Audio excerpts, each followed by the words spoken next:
Здравствуйте! Читаем у камина. Асеева. Волшебное слово. Маленький старичок с длинной седой бородой сидел на скамейке и зонтиком чертил что-то на песке. «Подвиньтесь», — сказал я ему. Павлик и присел на край. Старик подвинулся и, взглянув на красное сердитое лицо, мальчика сказал: «Что с тобой случилось?»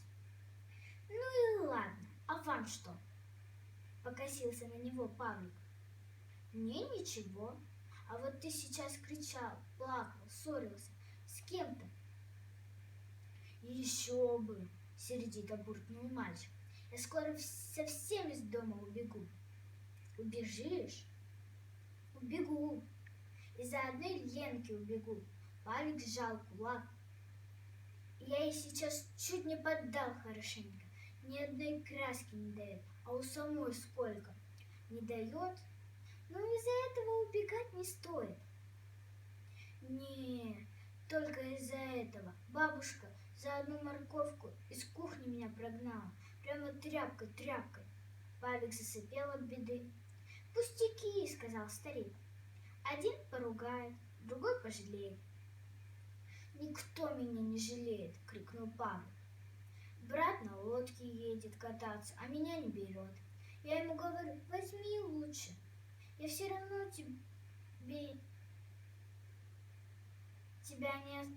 тебя не остану. Весла утащу, сам в лодку залезу». Павлик стукнул кулаком по скамейке и вдруг замолчал. «Что же, не берет тебя брат? А почему? Вы все спрашиваете». Старик разгладил длинную бороду. «Я хочу тебе помочь. Есть такое волшебное слово». Павлик раскрыл рот. «Я скажу тебе это слово, но помни, говорить его надо тихим голосом, глядя прямо ему в глаза. С кем ты говоришь? Помни, тихим голосом, глядя прямо в глаза». «А какое слово?» Старик наклонился к самому уху мальчика. Мягкая борода его коснулась Павликовой щеки. Он прошептал что-то громко и добавил: «Это волшебное слово. Но не забудь, как нужно говорить его».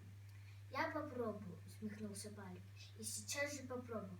Он выскочил из дома и побежал домой. Лена сидела за столом и рисовала краски. Зеленые, синие, красные лежали перед ней. Увидев Павлика, она сейчас же их сгребла в кучу и накрыла рукой. «Обманул старик», — с досадой подумал мальчик. «Разве такая поймет волшебное слово?» Павлик боком подошел к сестре и потянул ее за рукав. Сестра оглянулась.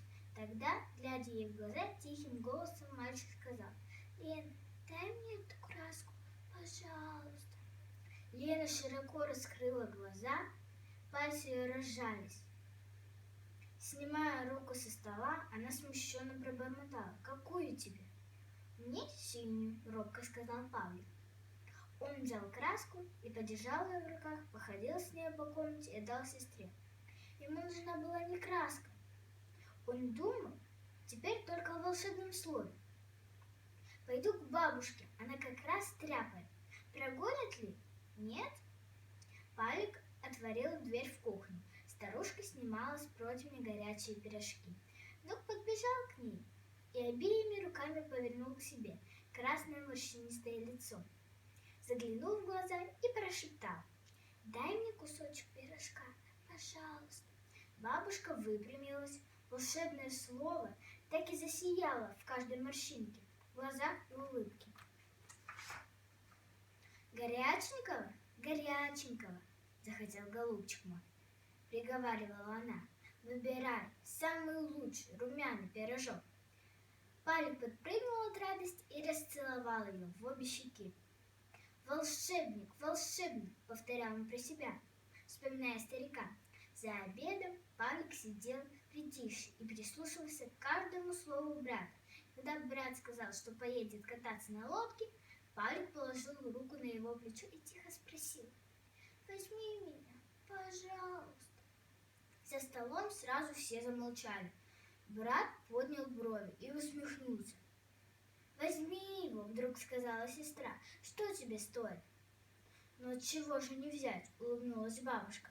«Конечно, возьми». «Пожалуйста», — повторил Павлик. Брат громко засмеялся, потрепал мальчика по плечу и взъерошил ему волосы. «Эх ты, путешественник! Ну ладно, собирайся, помогу». Опять помогло? Павлик выскочил из-за стола и побежал на улицу. Но в сквере уже не было старика, скамейка была пуста, и только на песке остались начерченные зонтиком непонятные знаки. Спасибо, до свидания.